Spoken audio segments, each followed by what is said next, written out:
We're talking about discouragement today and how to turn our discouragement into success. So there's so many different paths and avenues that we could be able to take about this topic. But what I want you to think about is a couple things. So first is, have you ever, okay, so for example, my husband bought a red pickup, okay? And I never noticed any red pickups anywhere until he bought a red pickup.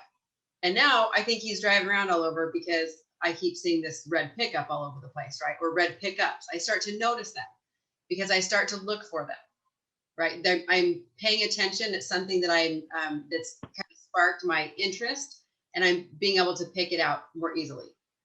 So that relates to how we are choosing to view what's going on in our lives, and if we are waking up and we're looking for something positive, or if we're looking for the negative. Because if we're looking for the negative, just like the red pickup, we're going to find it. If the red pickup is the positive thing, if we're looking for it, we're going to find it, right? We're going to notice those things. So part of that is the mindset of the first thing that we do when we wake up, and what we focus on during the day is at least trying to find the positive things within the day. And some days you're going to have 10 negatives and like one positive, and you're going to have to focus on the one positive because it is hard a lot of days. Here she goes again. Let's try this again. I do have a step-by-step process though that is going to help look for those positives, find those red pickup trucks every day. So some habits that we can create, but also some perspective as well, and some support. Okay, so the first thing that we're going to talk about is realigning. Okay, so the first thing you need to do is realign. So realigning in regards to, how do you want to serve? What are your goals for the day? How do you feel? How do you want to feel? Sometimes it's not necessarily how we feel. Like when I wake up in the morning and my disc hurts in my back, but I have to decide that I'm going to have to push that to the side, and I'm going to look for something positive or find a way to help it feel better. What do you want to accomplish during the day? What do you want to accomplish in the near future? Right? Something positive that you can set your sights on, because if we don't have something that we're looking toward, it's really hard to take that positive outlook. And especially in this job where, gosh, the hardest thing I think about this job is we're managing everybody else's feelings. This is one of the reasons why this topic came up, is because while we're managing everybody's feelings, if we tend to have feelings or we're getting beat up, nobody really cares. Our clients don't care. Our families don't know, all that we go through every day, or maybe how clients may be treating us, or how difficult they may be, or if you're getting any backlash or negative comments from past clients, reviews, or just during the day when you've got negative clients, and that really tends to rub off on you. So you've got to set your intentions for how you want to show up for the day and what you're going to focus on, so that you don't get bogged down by the negativity. The other thing is any short-term successes that you can fulfill. So even if it's, I'm going to get my work done, I'm going to wash my car today. For me, sometimes that's a success. That's like an exciting thing, to go just get my car washed, vacuum it out. And that's a success for the day. If you've worked real hard or had a lot of hard things to do for the day, that can be a reward that I will give to myself. So I have something to look forward to. If I get my crap done by 4 o'clock, I get to go get a car wash, or whatever it may be, right? Or I take a break in the middle of the day, I get to go get my car washed. Sometimes it's just the small things that will actually help to continue to, help us propel through the day and move forward. We do also have to focus on our short-term focus, right, that we have for the day, and then making sure that others' agendas are not taking over what we intended to do for the day.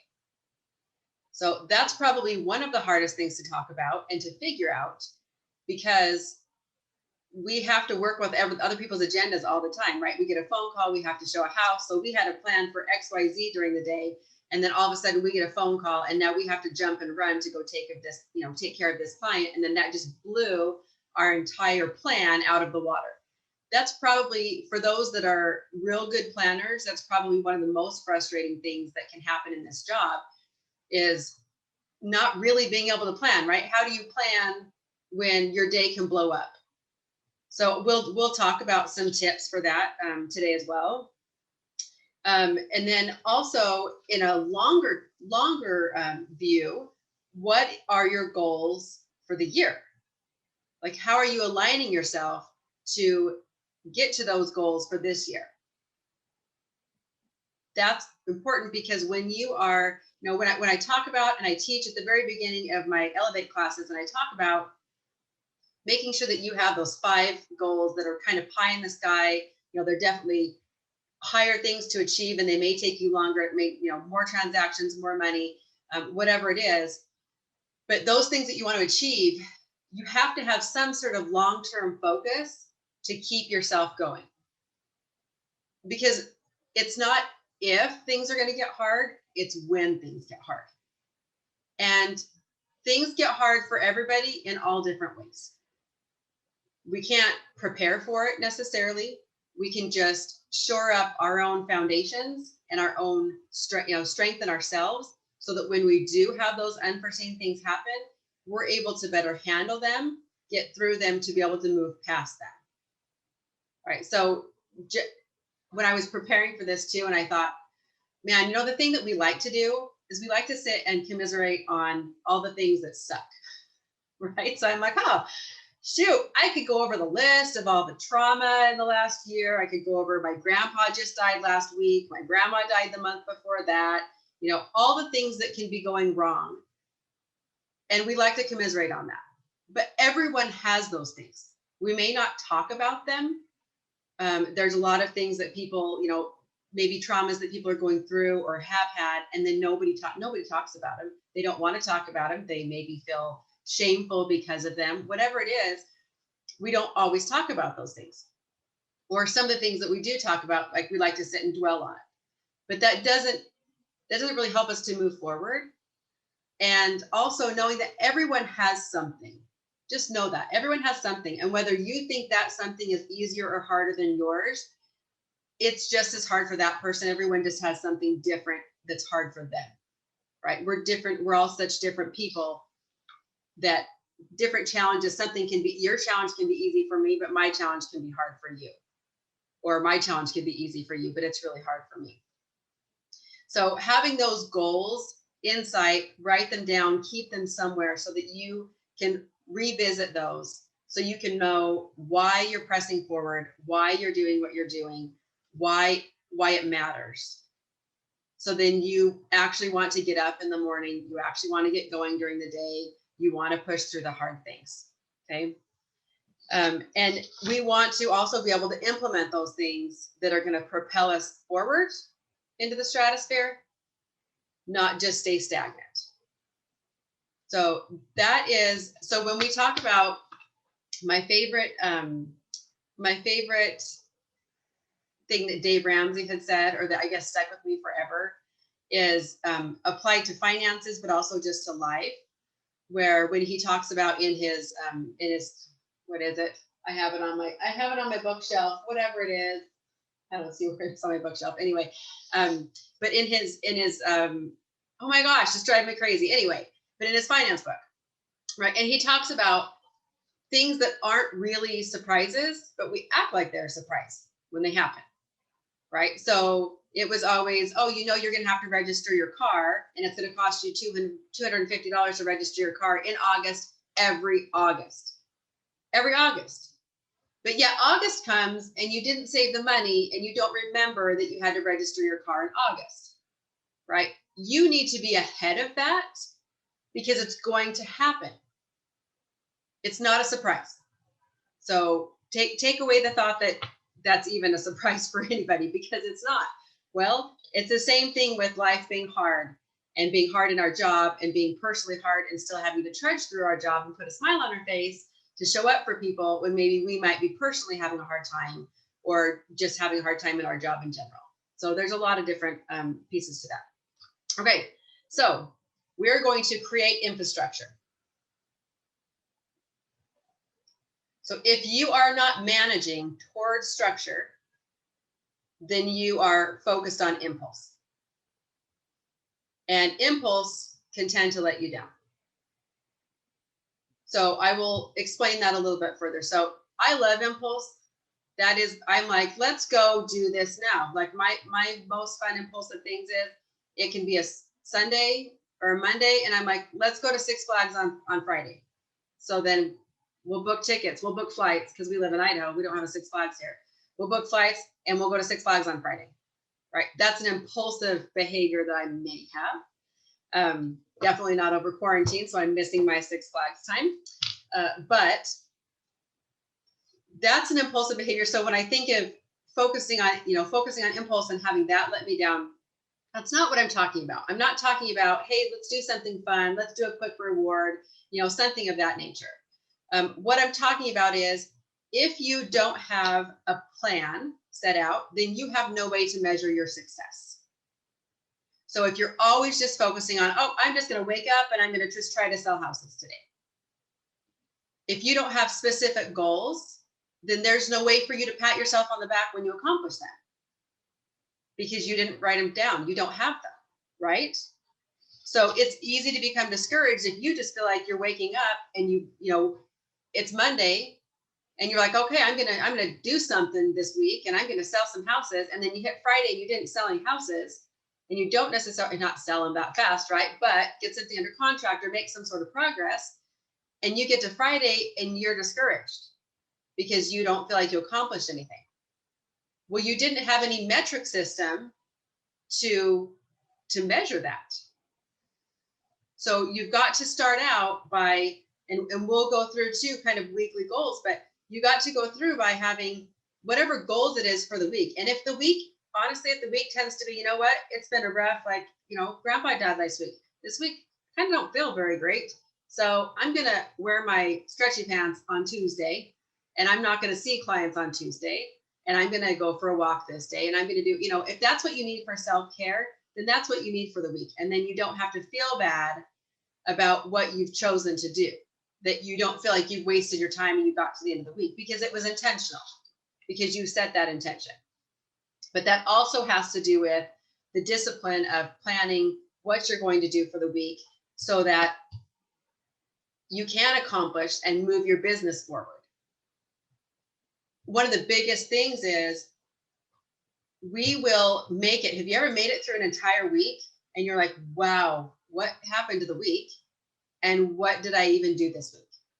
They can go by very fast, especially if you throw in some Netflix and some, emotional eating or whatever you want to put in there with it, right?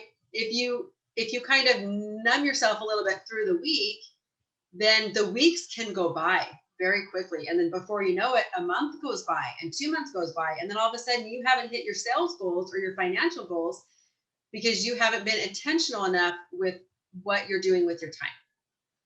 So in order to help with that and to create some discipline and some structure, some infrastructure for you, we're going to talk about our daily routine. So everyone can have a different daily routine. There is not one perfect or right way to do this, but there are some definite tips that I know, at least for myself and for a lot of others, that have been helpful. Why do we have a daily routine? So a daily routine and the self-care part of our daily routine, and that's kind of what I'm talking about at this moment, is kind of the self-care part and starting the day. It is important because A, it gets you off on the right foot, and B, it kind of brings a little bit of calm before the storm of the day.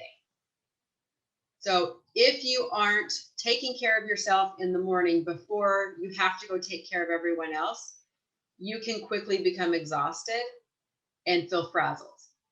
And then if you become frazzled, it's hard to keep all of everything straight that you have to keep straight, all your buyers and sellers emotions and the transaction pieces that you have to do. It gets hard to keep those things straight. So you need to design behaviors that are going to lead to the outcome that we're looking for. So the first thing is waking up early, or when I say early, my goal, or what's helped me, is to always get up 30 minutes earlier than I was getting up. So admittedly, winter was tough and the sun was not out, and I freaking didn't get out of bed till like 8 o'clock in the morning. 3/4 of the time. It was hard. I'd be like, bye kids, headed to school, and I was still in bed. It was hard for me this winter for some reason to get out of bed. So setting my alarm 30 minutes early, I mentally tell myself, I only have to get up 30 minutes earlier. 30 minutes is like nothing, right? It's not like I'm telling myself, okay, I was getting up at 8 and now I need to get up at 6:30. It's kind of that baby stepping yourself to the end reward that you're looking for, or the end behavior that you're looking for. So wherever you're at, or wherever you think you need to make an adjustment in that area, take a baby step. Whether it's 15 or 30 minutes, is actually pretty easy to set your clock back by 30 minutes and try to get yourself up that much earlier. And then the key is you have to have an intention for what you're doing with that 30 minutes. It's not just, well, I'm going to set my clock 30 minutes earlier so I can wake up 30 minutes earlier and still start my day. It's, I'm going to wake up 30 minutes earlier so I have some quiet time before the kids wake up, or I can get in my 30 minutes of exercise so that I feel better for the day. All right, so make an intention for what you want to do at that time. Always strongly encouraged by not just physicians, but counselors and, everyone across the board, is that you get 30 minutes of some sort of exercise in a day. So not hardcore exercise, walking, jogging, anything, right? Some people do meditation if they can't physically do any type of exercise. Something, because that really helps get yourself going mentally, physically. It helps give you energy. As much as some people don't like to exercise, I find it as a big stress relief. And in this job, it becomes more and more exercise as I get more and more stress most of the time. So tune into what that does for you personally, how it makes you feel when you do it. And if you can connect how it makes you feel, you are more apt to stick with it, because you have the feeling that it gives you. And then when you don't want to do something, or you don't want to get up early, or you don't want to exercise, remember, like, you have to sit and do that mental game of telling yourself, well, how am I going to feel when I'm done? Not how do I feel right now, but when I do this thing, right? Look forward into the future. How am I going to feel when I'm done? And then play that out in your head, so then you are more easily able to get up and actually perform that habit. Eat yourself some breakfast, or healthy breakfast. I always go for a protein shake, which is always great. I'd rather eat something else sometimes, but protein shakes are fine in the morning for me. But something, because if you wake up late and your phone starts to ring and you run out of the house because somebody wants to see something, or you have to go, put a sign in, or flyers, or, attend to a buyer, or whatever it is, then you're neglecting yourself. And eventually all that neglect is going to build up and you're going to crash. So create those habits that are, and these aren't just habits that are like maybe or maybe not that you do. These need to be non-negotiables, because you have to take care of yourself first. Otherwise the crash will happen. Or when it does get hard, you're going to crash faster and harder. You're not going to be able to withstand all the junk that's coming your direction. Okay.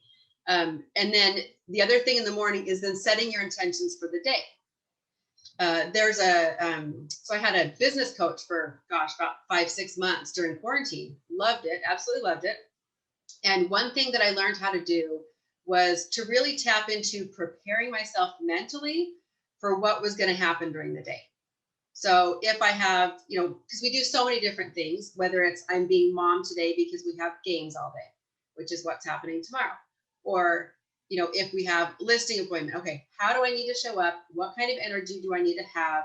Or if you're making phone calls, right? Who am I calling? Do I need to be peppy? How do I need to show up for whatever it is that's happening during the day? Who it is? How do you need to prepare for that? And kind of get in that mental state of that you need to be in to show up the best that you can for that. So setting your intentions, just kind of aligning yourself for what's going to go on with your schedule and the type of person that you are going to be meeting with during that day. Okay. I know I had a fun text from Steve last night, who has a engineer type client who wanted to research all of the fruit trees, right, on a property that they were looking at. that takes a lot of energy. That type of person takes a lot of energy. So if you start depleted, or if you get halfway through the day and you're depleted, your patience is thin. It's kind of like with children, right? Our patience can get thin, and we can maybe not respond or react or be able to manage the feelings of the client as well as we possibly could, because we aren't in the right headspace mentally, physically, all of that. One thing that I will tell myself in the morning too, with all of these things with your routine, is to know that you need to make life happen on purpose. It's going to happen anyway. So make it happen on purpose so that you are happy with the way that it's going, or you can be more happy with the way that it's going during the day. Okay, next thing, done by one. So one of the most prominent practices in high performance habits is striving to complete your most important tasks by 1 o'clock. What this does is it opens your schedule for all those miscellaneous things that you didn't plan for. It will help increase your productivity because you're not, oh, I did it again. Hold on. Just a second. Ah, fixed it this time. It went blurry and I figured out how to fix it. Okay. So let's talk about schedule a little bit, because that's one of the hardest things as well. There's lots of hard things. I say everything's a hard thing, right? They're all the hardest. But for some people, schedule is pretty tough. So how do you schedule around other people all the time? So part of that has to do with this.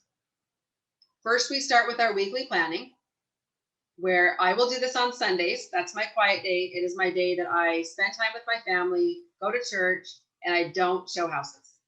I don't leave my house, sit in my sweatpants after church, and chill.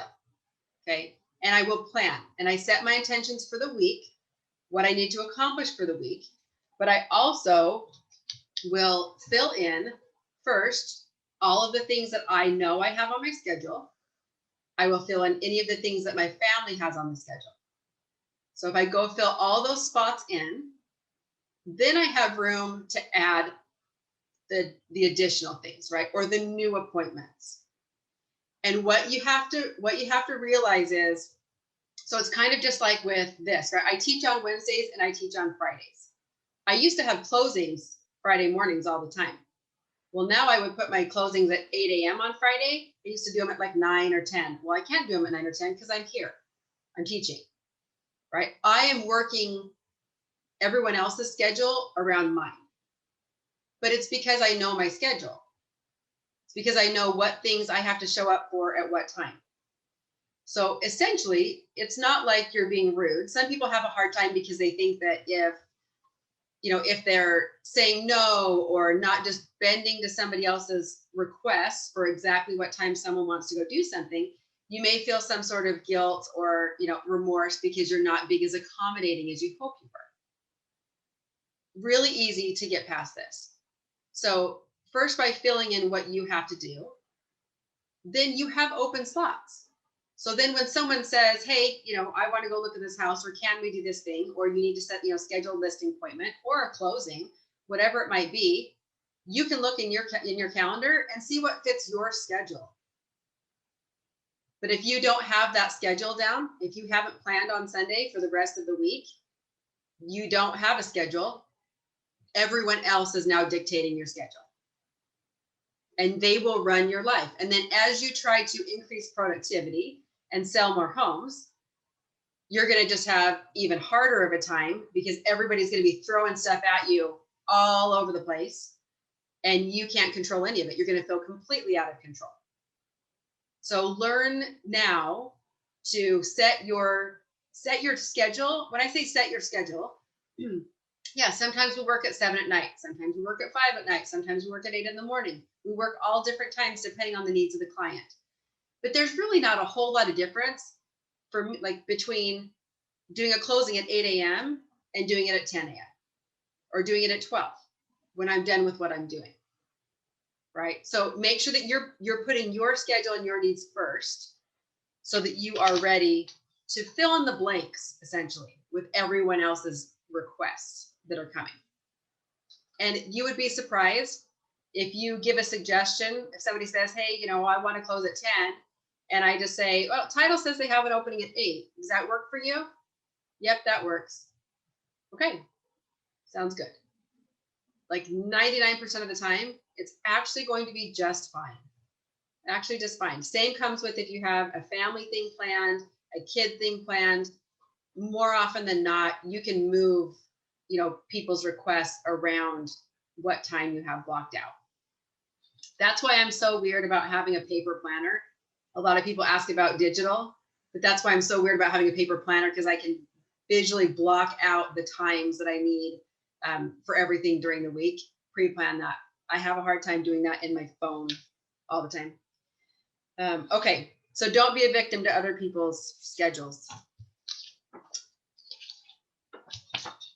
Okay. Next thing, so a support system.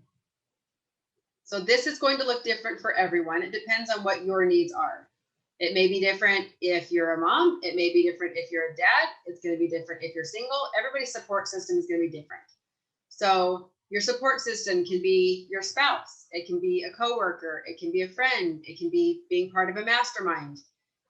Some sort of support system, because if you don't have that venting space or that collaboration spot to be able to talk to somebody about what's going on, sometimes it's not your spouse. I'll tell you, I would come home and if I complained about what was going on with a client, I may come home and say that, you know, another agent was being stupid or whatever. That's why my kids always remember me saying. Anyway, if I come home with that and I'm trying to kind of unload and I'm just frustrated and I want to talk about that, my family's not necessarily the best place to talk about that, because my kids were actually perceiving me as just being negative, and they'd say, Mom, you don't like your job. And I'm like, I love my job. And they're like, well, then why are you saying that everybody's stupid all the time? Because they are being stupid, because it's frustrating, right? But commiserating with my kids about that, it's probably not the best choice. They don't really understand. They're just seeing it as negativity. Whereas if I go on a walk with a coworker, right, we take a 30 or 45-minute walk, and then we can kind of blow off how dumb or frustrating somebody might have been during the day, or what was going on with the transaction, or how disappointed we might have been. Having someone to discuss that with is actually very helpful to kind of unload, to be able to move on. So no matter who it is that you have, some sort of support system is actually very helpful, because you are going to get frustrated, and our spouses, if they're not in our business, aren't usually going to want to hear about it all the time. Unfortunately, neither do our children. Okay. Internalizing your success. So it is counterproductive to be hard on yourselves. It is counterproductive to be hard on yourself. If you do something wrong, if you don't do it as good as you thought you could have done it, whatever it might be, it's not going to do you any good to tell yourself over and over how you should have done it different and how you screwed up. That's it. It's not going to help you at all. The best thing that you can do is, you can acknowledge if you maybe did something that you shouldn't have done or that you could have done better. Acknowledge it. Find how you could have done it differently so that you learn for the next time. And then just give that mental note of, well, I guess I won't do that again. Right? Well, I guess I learned a good lesson there, because now I'm going to be so much better at that. And then move on.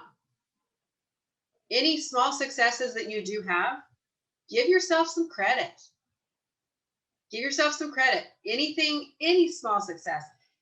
This is I don't want to say it's a thankless job, because it's not a thankless job. We do get a lot of clients, especially when they'll give us reviews or they'll tell you how wonderful you are. And that feels great, right? So sometimes you have to hold on to those and tell yourself, yeah, I am pretty awesome.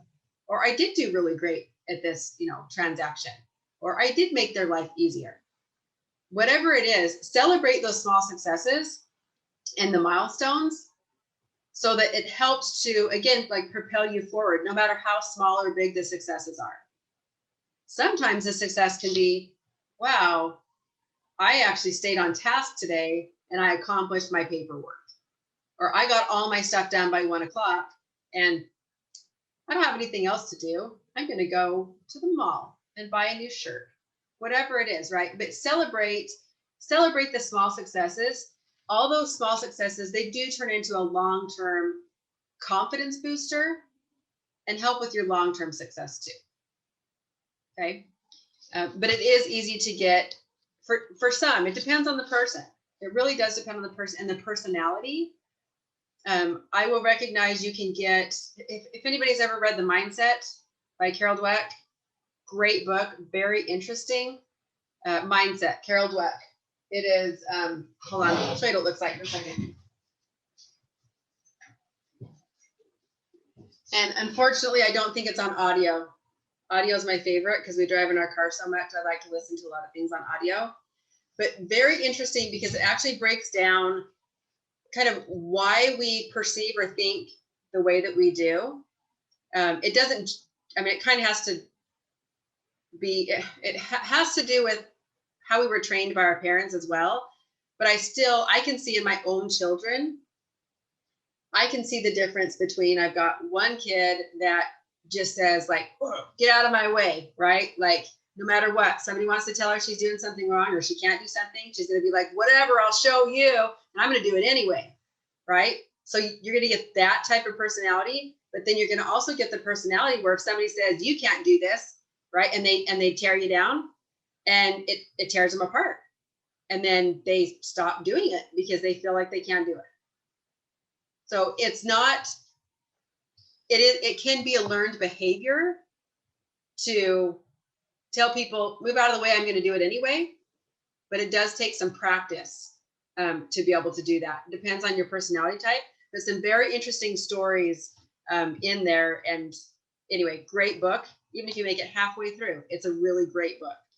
So helpful to understand the mental part of how you think, why you're thinking the way that you are, to be able to get past some of the obstacles that we're having to go through, that we will inevitably go through. Okay. Yep, I said it right there. If you haven't ever, and you need to, I would say that I had a gal who messaged me on Facebook, haven't talked to her for 20 years. 20 years. We had our first babies at the same time. We were like 20 years old, 21 years old.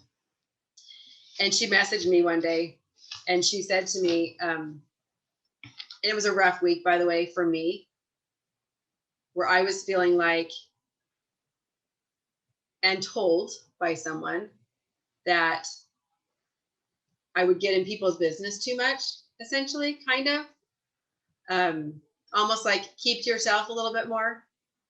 So she messages me and she tells me that 20 years ago, we had our babies and I ended up getting depressed and I went to the doctor, had to research it. I was 20. I didn't know. And nobody told me, right? Totally depressed, a little suicidal. So anyway, so I ended up going to the doctor and I said to her, you're depressed. Like, you need to go to the doctor. You need to get some sort of medication. You need to get some help because you're also depressed. And she's like, no, I'm not. And she refused. And I pushed at her and I pushed at her and I pushed at her. And she actually texted me to thank me 20 years later, randomly, right? That, and said, thanks for pushing her to go to the doctor because she was terribly depressed and she didn't know any different. And it really helped to change her life and to get her on a good path because she was unhealthy. So one thing that, some people don't recognize it, and it's hard to recognize sometimes, whether it's depression or anxiety or, any sort of trauma that maybe somebody hasn't worked through that's affecting you.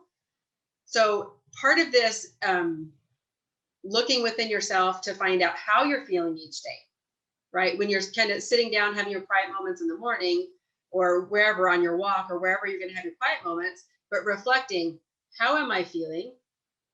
And is there anything that's, really bothering me, inside or maybe outside influences that are bothering me, something that's making you not perform to your best ability? And what is that? And then identify it so that you can work on fixing it. Because again, we're living life on purpose, right? And if we don't identify those things, they're going to keep being there. They're going to keep happening. It's not going to just magically go away. It takes some work to go through and fix some of those things. So whether it's counseling, there's great counselors out there. I love counseling. And a lot of counseling, honestly, if you get a good counselor, is helping you to more just self-reflect to see what actually is bothering you, if there's something that is bothering you.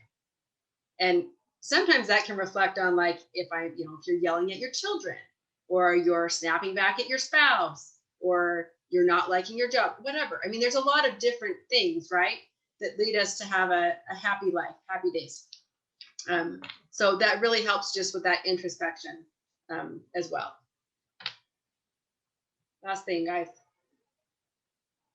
So you find what you're looking for.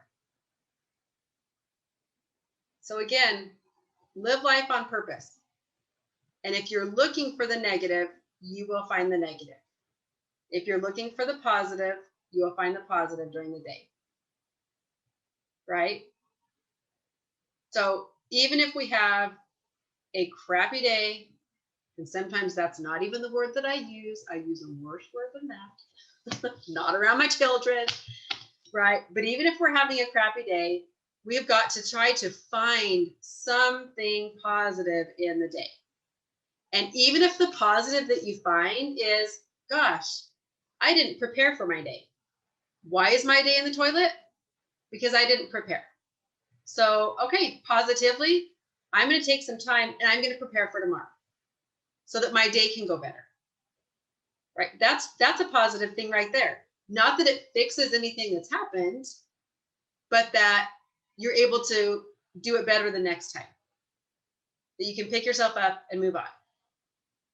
One of the tricks to picking yourself up and moving on, whether it's with being rejected, I know it's sales, right? So I guess in sales, people get rejected, but man, sometimes it's personal. Sometimes it's like, why didn't they like me? I thought that I was doing a good job. Like, why did they not want to work with me? Why did they choose this other person over me? What did I do wrong? Did I not get my prices right? Like, there's a lot of, questions that can come up in your head. It's not bad that you have questions. It's just break those questions down. So it's like, why did it really happen? Was there a valid reason for something happening? If there was, what can I change to be better? And then do it better next time. That's it. Not sulking for 5 days, letting it shut you down, because it can, right? Then you lose your pep. Then you lose the excitement. And then you're not as much of a people magnet because you're not very happy. Does that make sense? I recognize that. The first time I recognized that was I was having like I was having a rough time, and I was depressed, right? I was sick of talking to people. And what I recognized was I would have a lead come, or somebody call on a property, let's say. So I'm going to relate this now to our real estate. So I have somebody call on a property, maybe something I had listed, or even just a call on somebody else's property. Answer the phone, answer the questions. What are they asking about the property? I answer the questions about the property. And then I say, okay, great. Like, have a good day. And then hang up. How did my attitude that I was having, or my episode, right? My depressive episode, how did that prohibit me from moving my business forward? Well, what I recognized was when I feel good, when I'm exercising, eating better, right, on a happier note, then I pick up the phone, I answer the questions, and then I say, oh, well, if, does that house fit you? If that house doesn't fit you, what can I do to help you? Would you like to look at this house, or do you have someone helping you? I would love to help you. Well, when I feel like trash, I don't feel like saying to anybody, can I help you? No. I'm like, can you help me, please? Because I feel like garbage. That's what I feel like saying, right? Help me. Right. But so taking care of yourself, all these things that we talked about in this job is going to help you to be successful because our attitudes are determining our outcomes. 100%. They are. And life is happening. So let's make it happen on purpose. For sure. Does anybody have any questions or comments for today? I do. Okay, go Steve. Our buyers usually work Monday through Friday, and that's just how it is. How are you able to convince, maybe convince isn't the right word, but convince your buyers that you're not available on Sundays? I just feel like they're just all super needy in this hot market right now. And I get what you're saying, we have to set the time aside. And I feel like I could do that, but like right now, things pop up, we got to go. How are you doing that in this market right now without, for lack of better terms, pissing off your buyer? Right. And still making them happy to want, for them to want to refer you still. Okay. So one line that I use all the time to my clients is, I work 6 days a week. I have 1 day with my family. There's like maybe a little bit of guilt associated with that sentence when I say that, but it's true. I will work 6 days a week. I have to have 1 day for my family, right? Nobody else works 7 days a week, by the way. Like our clients don't work 7 days a week. So I'm not saying I won't work Saturday and Sunday. I'm just saying I don't work Sunday. Now, that being said, are there times when I have had a client come into town and they fly in on Saturday and they leave on Monday and Sunday is the only option we have? There is, and that's an exception. And every once in a while, if I absolutely can't avoid it, that's the exception. But if you are intentional about you setting up your boundaries, you will be surprised at how people don't run over your boundaries.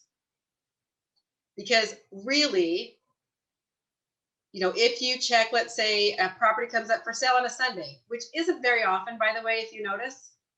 I don't know about your areas, but I noticed that most of our properties, they don't go on the market on Sundays. That's not a usual day.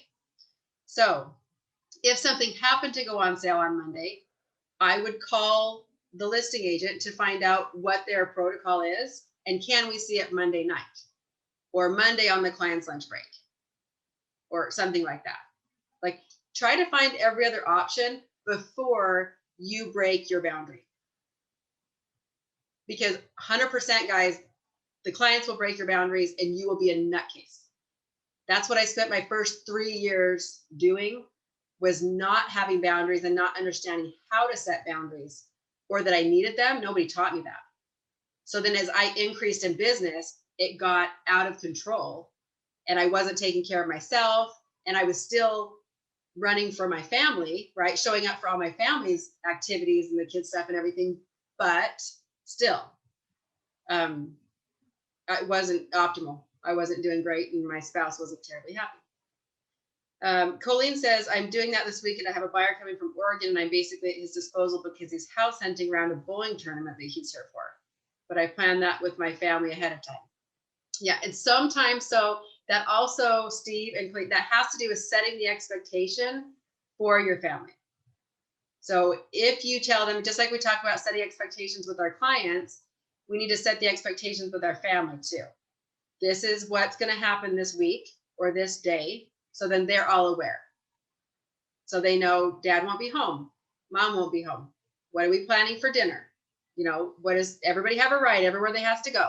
Whatever it is, all the expectations are set. So there's not the chaos because it wasn't prepared for. But does that help, Steve? Yeah, that makes sense. How do you handle that then with listings? Because obviously you won't be out and about, but you're gonna have people always calling and asking dumb questions. I sound rude, but asking pointless questions that they know the answers to on Sunday. Yeah. How do you do that? You have family time, but then you're kind of multitasking. How do you navigate that? So I personally, I try to stay out of my office on Sundays until I'm doing my quiet time planning for the week, because it's my home office, right? That's where I'm at now. So it's hard sometimes to detach that. So I'll shut the doors. But if I have listings up, I will tell you that I will respond to requests for showings. If my clients want showings on Sundays and they're fine with that, then I will respond to requests for showings, but usually by text, so it's not so disruptive. So if somebody calls me, it's okay if somebody leaves you a message, and then you can respond back to the message. And 99% of the time, if somebody wants to show a property, if they call, they'll leave you a message. You can view the transcription on your phone so you know what the call is about without having to sit and listen to the message. And then you can just text them back and say, text your client, what time can can these people show at 3 o'clock? And then text the agent and say, yep, you're good to go at 3 o'clock. And then when I do that, I don't know about you guys, but when I have showings come through, especially now when you get a lot of showings and it can get confusing, I write them in my planner. I'll write just the agent's name and the phone number on the timeline of when they're actually showing the property or what address they're showing for, whatever code I decide to make for that. So it's kind of shorthand, but I will keep track of who's supposed to go when. That helps you keep things a little bit more organized too. Otherwise you get 5 phone calls. I've done this. You get 5 phone calls. You think you told the seller that somebody's coming, but oops, you forgot to tell the seller that someone's scheduled for 3 o'clock. And then at 3 o'clock shows up and your seller's like, somebody's at my door. And oops, I forgot to tell him. Right. I mean, that can happen if it gets busy. And then I give them a $50 gift card for dinner because I felt dumb that I didn't call and tell them that they had someone coming to their house. Anyway, so do you guys not have a showing time type system where they notify showings come in and they know everyone? We do. So we have the showing time app. A lot of people don't use it. Some people do. Some people are boycotting it because Zillow owns it now. So we're getting a lot of boycotting and showing time since Zillow owns it. The tough thing, so showing time's good and that does keep track of it, but it's not going to be 100% of the time, at least in my area, that people are scheduling through showing time. And it kind of drives me crazy because I get so many notifications, text message, voicemails, emails, whatever from showing time. When they're scheduling just once, I get a lot of junk that I have to sit through from that. So I don't mind the text messages if somebody wants to show a property. It's good with me. You just have to keep track of those that don't show up on showing time, for sure. Or the other trick that you can do is if you, once you've scheduled somebody, I will put a check mark, right? I'll put them in my planner, the agent and the time, and I don't put a check mark by it until I have told the seller that they're coming. And I usually will text my sellers because then they have a written form to follow of you have showings at this time. Then they can go back and see when it is. So try to keep that as simple for them as possible. That makes sense. Aside from all the scheduling and whatnot, just again with those other questions about buyers agents asking goofy questions about what the sellers want, blah, blah, blah. You're kind of just setting expectations with the family then that you're still going to be on text here and there and they're fine with that, just out of curiosity. Yeah. I mean, they know that, yes, I do. I do let them know that texting, that I do have to respond to some things. And, sometimes everybody's doing their own thing on Sunday anyway. So I have a moment to kind of respond to a few things. Not going to lie, I may hide in the bathroom sometimes and respond to some things so everybody doesn't see me on the phone. I've done that on vacation, go to the bathroom, and then I might check on my email and really quick, right? Because the kids will give you a real hard time if we're in lines and I'm checking my phone. So yeah. I will hide in the bathroom, which is super funny because my lender will do the same thing. She'll be on vacation and I'm like, you're hiding in the bathroom? Yep, I'm hiding in the bathroom. I check on my email so that you don't get, grief for it. So yeah, I do. It's mostly the most interruptive thing is the phone calls because they're used to us being on the phone all the time. And that really detracts from them being able to talk to us because they always feel like they're maybe interrupting as family. And so I try to stay off talking on the phone on Sunday. Gotcha. Okay. But I wouldn't be doing my job, I don't feel like, if I didn't respond, if I have a listing and people want to schedule showings. I wouldn't be doing my job if I wasn't responding to those. So I do make sure I'm doing my job to respond to those. My best job for my clients, for my sellers. So yeah, I still take care of those. Okay, thanks. Mm-hmm. Anybody else struggle with anything that specifically that we haven't talked about? No, not so quiet. We're gonna get you guys to talk more. Jenny says, as a new agent, she's struggling to be at her kids' sports and wanting to hold open houses for business. Have any advice? Yes, open houses don't have to be on Saturdays. They don't have to be during when you have sports. If you're going to do an open house, hold one when it works for you. The clients do not have an expectation that an open house has to be on a Saturday at all. So You're going to find better leads. You're going to find better leads on weekdays for sure. A lot of times. So we did one like 3 to 6 on a Friday. So we didn't have anything else necessarily going on. And I had like 8 or 10 people, which in our area, that price range was actually pretty good. We had 2 open houses the same day, and from 3 to 6, and sold both houses that day, got offers on both of them. We had plenty of people coming through on a Friday from 3 to 6. So it's kind of that early getting off work, you know, as soon as they get off work, they could be able to show up, not too late that everybody's going to go out and do something on Friday. And honestly, on Saturday, a lot of other people have kids' sporting events and family things to do or whatever. So Saturdays, where they used to be a super popular day, not always now, because people are busy on Saturdays, not just shopping. So try during the week where no one has any sports going on, right? You don't have any family events. After you've scheduled all your family events on Sunday for the whole week, then you know when you can do an open house on a Tuesday from 3 to 6. 3 to 6 seem to be a good time because then you get the people coming after work if they do work. We've done them from like 11 to 2 on a weekday. Mediocre.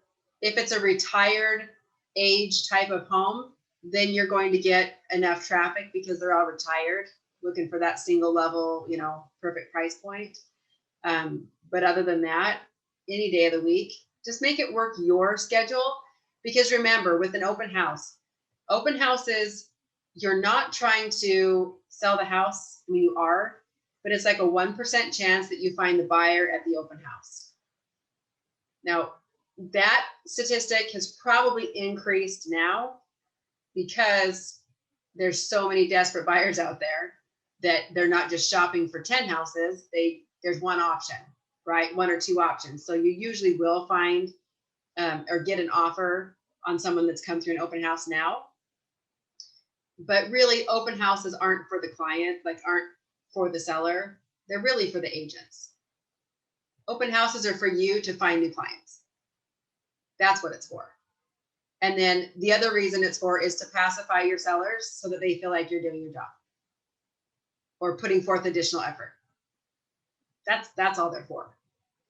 So I like them to find new clients. It's not really to sell the house. You're welcome. Keep hanging. Oh, Vicki. Okay, I have one, and I'm sure you can answer this one. Like if you're in the middle of you need to get an offer out, okay? Because I know you're very busy. You need to get an offer out, and then a signed buyer is calling you. Lisa, I need to see this house. It just came out right away. What do you do there? Because you got 2 important things to do without kind of like, you know, going nuts and not neglecting one task that both tasks you really have to do. So what's your decision maker there? And Okay. you specifically, because I know you're very busy. Right. Well, so you have to look at what's going on with both of them and what can really wait. So sometimes, or a lot of the time, we're going to be asked, you know, and people want you to do things right now. Happens all the time with the kids, right? I need this right now. Like, you don't really need it right now. You need it by 3 o'clock, right? But everyone thinks they need it right now. So what I usually will do, this is part of my tricks, I guess I should say, is I will tell the buyer, usually at that point, so if something just came out, I'll say, okay, just a minute, let me call the listing agent. I will get back with you on what's going to work for a showing time. I call the listing agent, and then I call the buyer back and say, okay, we can see it in 3 hours, or whatever's going to work for my time schedule, so that I can be able to get this paperwork done first, the offer done, and then go show the house.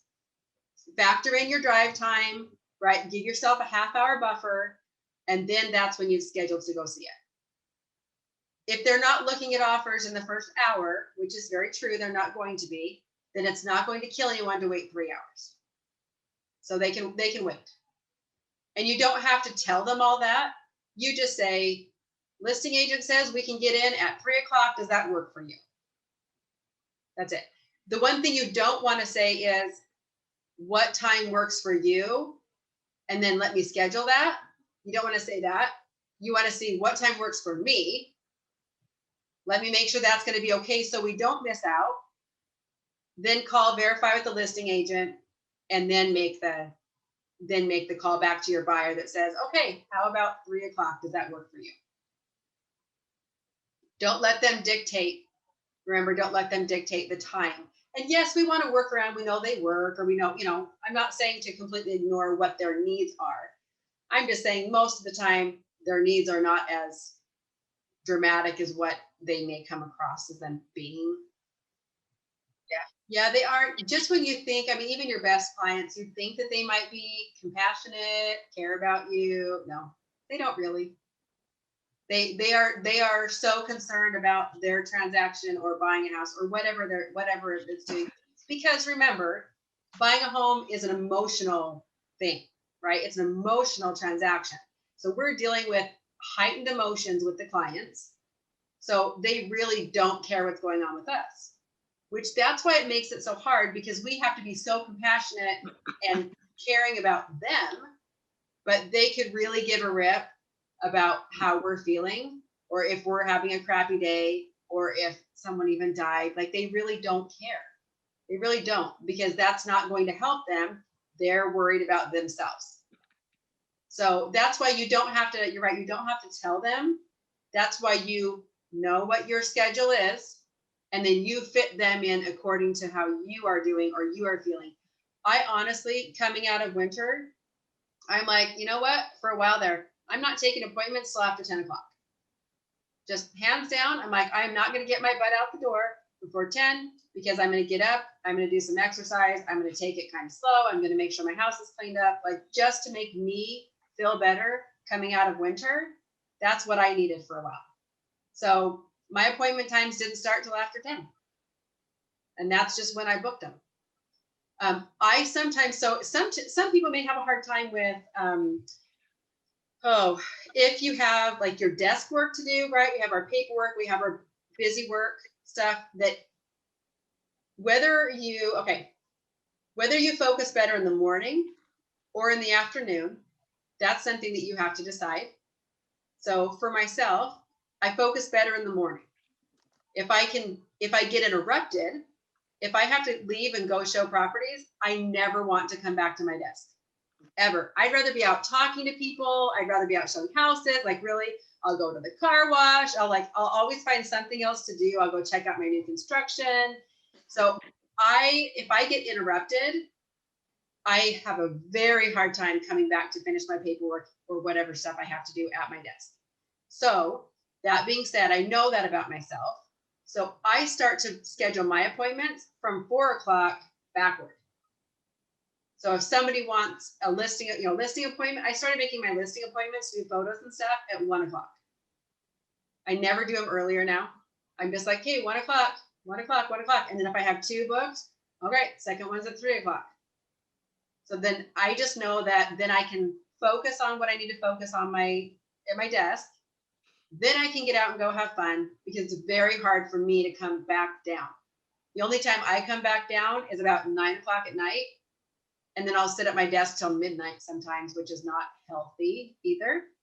So that's a change that I had to make in my schedule. So pay attention to your own cues. When are you the most productive? I know Colleen's talked about this too, right? Like, how do and you got the kids and you got the stuff and you have 5 hours. She has 5 hours in a day that she has to work. Okay, so what's your most productive time? Do you like to get up and get moving first and go show the properties and then come home and you can focus? Do you need to do your focus things first and then go show properties? And then try to guide people based on what your schedule is. but you have to know your schedule first. And if you don't, like you just feel completely frazzled. Yeah. And that's how you get to be more productive. Honestly, that's how you get to be more productive. And the best people to find, I'll pay them like $50 or $100 or whatever. I used to pay $50. Now I pay $100. But if I can't go show a property myself and I was out of town, there's one time I was out of town, my assistant's out of town. I'm like, oh, great, right? But I have a client that needs to see a property now. Then I just called one of my other agents and said, I'll pay you $100 if you go show this house. Mhm. So she goes and shows the house. She just has to physically be there to show it. That's it. If the client wanted to put an offer on the house, that's great. I still have my laptop with me. So I can still take care of all the paperwork and everything that I need to and the offer and give them calls, see how they liked it. I used to think they would care if I wasn't the one there. They're okay if they know I'm out of town, but I'm taking care of that, right? I'm sure you want to see it. We're still taking care of you. That's great. Where people have to be careful not teetering on this is you want to make sure that if you can be there, you are there. So not making it so easy for yourself that you don't show up or that you do, hire out other people to kind of help you when technically you could be the one doing it.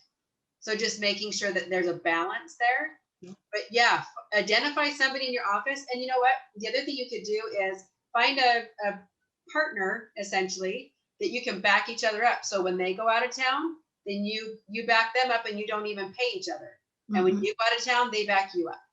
And that's very helpful to identify somebody who can be your backup, and they're going to appreciate it too, because everybody needs a moment, or everybody goes out of town for a second, right? And then inevitably, the day you're going to go out of town, somebody's going to want to see a property and put an offer on it. It's just the way that it goes. It's like the karma of real estate. So making sure that you have some system set up so that you don't lose the client is important. So that's a very good point, Kim. Thank you. Appreciate that. All right. Thank you, Lisa. You're welcome, guys. Have a great weekend.